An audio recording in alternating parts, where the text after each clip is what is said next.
Hi friends, welcome back to Paru Naresh recipes. నేను పారిజాత. ఇవాళ మన స్పెషల్ రెసిపీ వచ్చేసి కాకరకాయ వెల్లుల్లి కారం.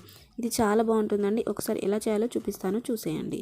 దీనికోసం పావు కేజీ కాకరకాయలను తీసుకున్నానండి.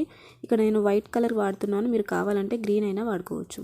ఇలా చిన్న ముక్కలా కట్ చేసి పెట్టుకున్నాక ఇప్పుడు స్టవ్ ఆన్ చేసి ప్యాన్లోకి 1 టేబుల్ స్పూన్ నువ్వులు తీసుకోండి. మంటని తక్కువగా పెట్టి ఈ నువ్వులు మాడిపోకుండా కాస్త లైట్గా కలర్ చేంజ్ అయ్యే వరకు ఫ్రై చేయాలి.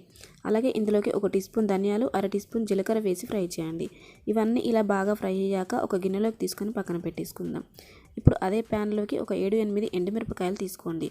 అంటే పావు కేజీ కాకరకాయలను ఇక్కడ 7-8 వరకు తీసుకున్నానండి నేను. ఇవి కూడా కాస్త ఫ్రై చేశాక ప్లేట్లోకి తీసుకోండి. ఇప్పుడు అదే ప్యాన్లోకి ఒక 2 టేబుల్ స్పూన్ల ఆయిల్ తీసుకొని ఆయిల్ వేడయ్యాక కాకరకాయ ముక్కలను యాడ్ చేసుకుందాం. ఇప్పుడు మంటని కొంచెం పెంచుకొని అంటే మీడియం టు హై ఫ్లేమ్ మధ్యలో మార్చుకుంటూ ఈ కాకరకాయ ముక్కలను కలుపుతూ బాగా ఫ్రై చేయండి.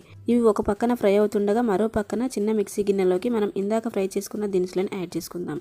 అలాగే 1 ఇంచు కొబ్బరి ముక్కలు, 7-8 పొట్టుతో ఉన్న వెల్లుల్లి రెబ్బలు, రుచికి సరిపడా సాల్ట్, ఇవన్నీ యాడ్ చేశాక మెత్తగా కాకుండా కాస్త బరకగా అంటే చూడండి ఇక్కడ వీడియోలో చూపిస్తున్న విధంగా ఇలా గ్రైండ్ చేసి పక్కన పెట్టేసుకుందాం.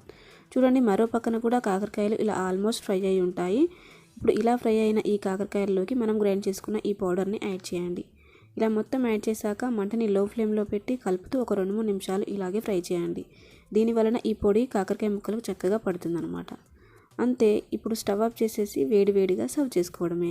చాలా సింపుల్గా అయిపోతుందండి. ఇది టేస్ట్ కూడా చాలా బాగుంటుంది. వేడివేడి అన్నంలోకి కొంచెం వేసుకొని తిన్నారంటే వావ్, చాలా బాగుంటుంది.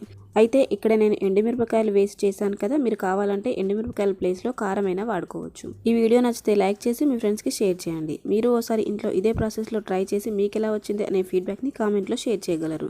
అలాగే ఇలాంటి సింపుల్ రెసిపీస్ కొరకు నా ఛానల్ని సబ్స్క్రైబ్ చేసుకోండి. Thanks for watching.